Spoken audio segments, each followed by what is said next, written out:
Hello! I'm Connor O'Keefe, this is my channel, and I'm here with...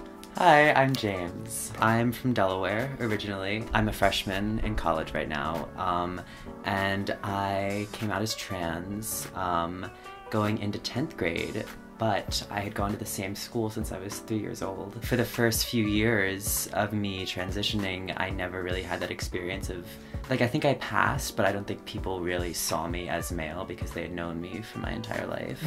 So coming to college has been an entirely new experience where nobody knows me at all. And I've also been on testosterone for a while and had top surgery a while ago, so I definitely did pass, but it was just totally new to be around people who had no idea who I was before. I honestly didn't expect it to be such a huge thing. I didn't even really think about it going into college. My first week of college, straight white girls were doing the gay best friend thing to me, and I was like, that's not who I am. Is this gonna be the way people treat me for the rest of my life?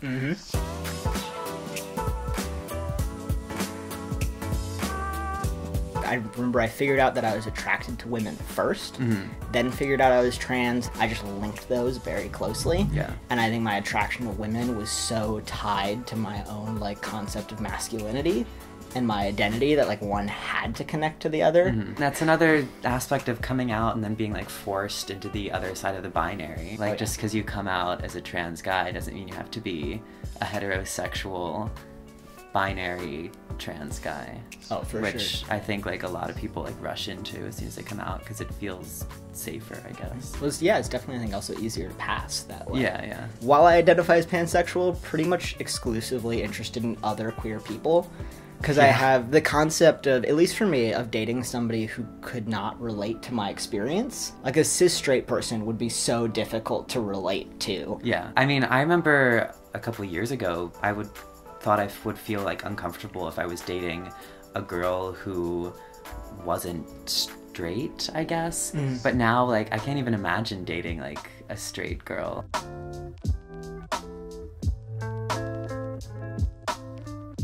I also definitely remember, in terms of being pushed into that box right away, coming out and being expected to do certain masculine things, and it's such a weird world shift to experience. Oh, yeah. Older men do, like, the, hey man, what's up thing, you know, as soon as you come out. There's a good thought behind it, but it just always kind of made me uncomfortable because it's like they're overcompensating. Yeah, I've also definitely, in terms of other guys, ended up in, like, really sexist conversations, obviously not participating, but because all of a sudden you become this safe person that's okay to say problematic things in front of, and you weren't before, which is really a weird experience. Like, oh, you would not say that if I didn't identify the way that I do, and if I didn't pass. It's weird passing in front of cis guys, I think. Like, I think I just feel uncomfortable around cis guys in general. Yeah, me too.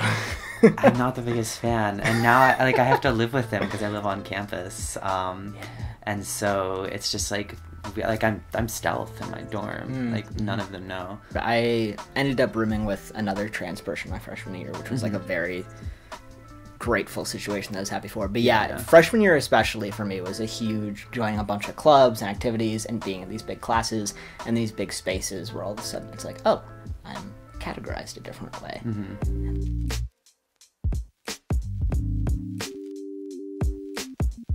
Especially for going from a smaller town to a bigger city like I did. Nothing is really binary, I think, was something that I came to realize when I came to college. People don't really care what you do. Like, you think that people are so concerned with the way you look or the way you walk or present yourself, but most people just are gonna let you do your thing, so it's been really nice. High school itself is so self-contained, and, like, everybody really cares what everybody else is doing. And college, it's a huge shift to, it's like, I don't know most of the people in any of my classes.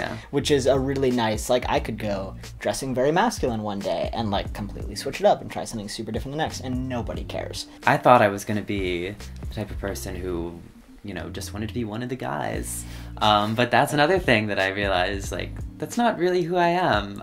Even though I kind of thought it was, because I came from such a small area and I was just put into the other side of the binary. And that also going through those shifts is totally okay. Yeah. But there can be kind of this pressure sometimes to stick with, like, especially with your brand, with that being a thing we say now, like this is so on brand or off brand. Yeah, and your aesthetic and your look, like that doesn't have to be constant. Like it can change all the time. And some of the people I've met, both queer and not queer, who have gone through the most growth are the people who are totally willing to just be like, oh, I tried this. It could be everything from like, I tried identifying as feminine to like, I tried being punk for a while. Like, didn't work. Fuck it. Let's try something totally different. You're going to have the most freedom in college to do this kind of stuff. So go for it. Yeah. Try everything.